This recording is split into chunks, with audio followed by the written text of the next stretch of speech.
अस्सलाम वालेकुम व्यूअर्स। आज जो हम बनाने जा रहे हैं वो है टर्किश पुलाव और इसे ईरानी पुलाव भी कहते हैं। बहुत ही मज़ेदार और सिंपल झटपट तैयार होने वाली ये रेसिपी है और इसमें बहुत ही कम टाइम लगता है और बहुत जल्दी तैयार होती है। तो वीडियो को एंड तक देखने के लिए आप मेरे साथ रहिएगा और वीडियो अच्छी लगे तो लाइक शेयर और सब्सक्राइब भी लाजमी कर दें और बेल आइकन को भी प्रेस कर दिया करें। तो वीडियो हम स्टार्ट करते हैं और देखते हैं कि इसमें कौन कौन से इंग्रेडिएंट्स हमने डालने हैं। तो सबसे पहले हमने लिया है एक कुकर और इसमें मैंने डाल दिया है मटन है, ये 1 किलो करीब मटन डाल दिया है। और फिर उसके बाद जो है मटन को आपने अच्छी तरह से धो लेना है और पानी जो है उसको खुश करके इसमें डाल देना है। ऑयल डाला है मैंने इसमें आधा कप और इसको थोड़ा सा हमने फ्राई करना है और फिर उसके बाद इसमें हमने डालने हैं मसाले। इसको हम अच्छी तरह से फ्राई कर लेंगे, उल्टाएंगे पलटाएंगे ताकि हर तरफ से ये पक जाए। और फिर उसके बाद जो है इसको हमने पकाने में तकरीबन 3.5 मिनट लगाने हैं और 3.5 मिनट के बाद ये फ्राई हो जाएगा और आँच जो है वो अपनी कर दें हल्की। और फिर उसके बाद इसमें हमने डालने हैं ये प्याज है, मोटा मोटा कुटा हुआ प्याज है, ये 3 अदद प्याज है मोटे कुटे हुए और इसको भी मिक्स कर लेंगे। और उसके बाद जो है इसको मिक्स करने के बाद इसमें अब हमने डालने हैं टमाटर ये 5 अदद टमाटर हैं चॉप किए हुए मोटे मोटे, ये भी इसमें डाल दिए हैं। और ये लाल मिर्च 1 टेबल स्पून, नमक 1 टेबल स्पून और गरम मसाला 1 टेबल स्पून और हरी मिर्चें 6 से 7 अदद इसके अंदर डाल दिए हैं और इसको आप फ्राई कर लेंगे। इसको पहले अच्छे से मिक्स करेंगे और इसको हमने फ्राई करना है। फ्राई करने में हमने टाइम लगाना है 7 मिनट और पानी आपने इसमें 1.5 लीटर डाल दिया। 1.5 लीटर पानी में इसको हम गलाएंगे भी और ये मसाला भी गल जाएगा और गोश्त भी गल जाएगा।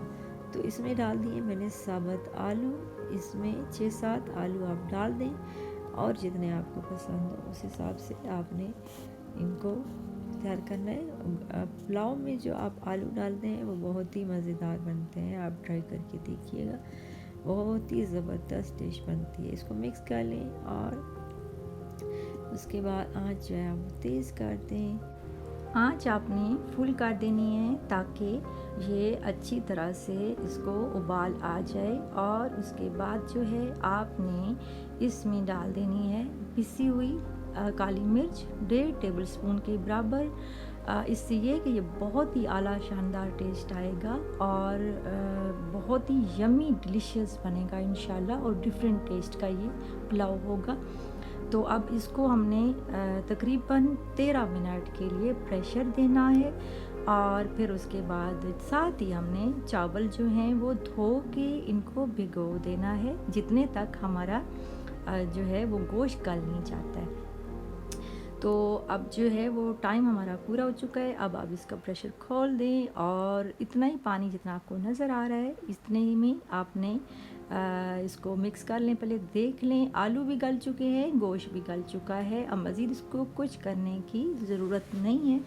और जो है उसके बाद जो भिगोए हुए चावल हैं वो अब इसके अंदर डाल देने हैं और फिर उसके बाद जो है जब ये उबलने लगेगा तो इसके ऊपर लेमन जूस डाल देना है। तकरीबन 6 टेबल स्पून के बराबर लेमन जूस हमने डाल दिया है। उससे ये कि बहुत खिले खिले चावल बनते हैं। 7-8 हरी मिर्चें साबुत डाल दी हैं और फिर इसको हम ढक देंगे। आप चाहें तो इसके ऊपर वेट रख दें, चाहें तो आप इसको हल्की आंच पर। और ये हमारा मज़ेदार किस्म का यमी पुलाव बिल्कुल रेडी हो चुका है और ये टर्किश और ईरानी पुलाव का ही टेस्ट आपको देगा इंशाल्लाह और आप सबको पसंद आएगा। डिश में मैंने डाल दिया है और मज़ेदार जो है वो लग रहा है, खुशबू भी बहुत अच्छी आ रही है।